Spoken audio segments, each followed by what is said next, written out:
ავტოსაგზაო შემთხვევის შედეგად ბათუმში 32 წლის მამაკაცი გარდაიცვალა. ავარია აეროპორტის გზაზე ივანე მესხის ქუჩის შესახვევთან მოხდა. სავარაუდოდ ავტომობილი ხეში ეჯახა, რის შემდეგ მამაკაცი ადგილზე გარდაიცვალა. ავტოსაგზაო შემთხვევა მოხდა აეროპორტის გზაზე.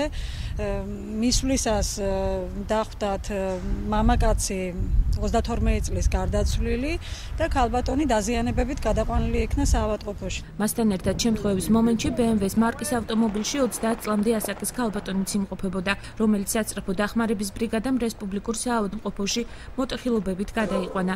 ტრავმატოლოგის განცხადებით მისი მდგომარეობა დამაკმაყოფილებელია. მოყვანილია პაციენტი ავტოსაგზაო შემთხვევის შედეგად დიაგნოზით მარჯვენა საჯდომი და ბოქვეინის სულის მოტეხილობით შეცილებით.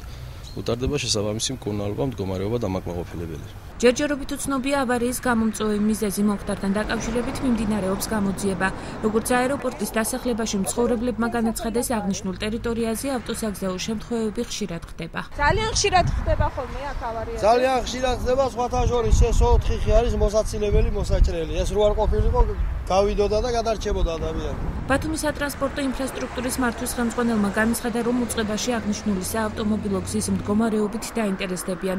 ზაზა ნაჭყებიამ ოფიციალური კომენტარი არ გააკეთა, მიზეზად კი უქმე დღე დაასახელა.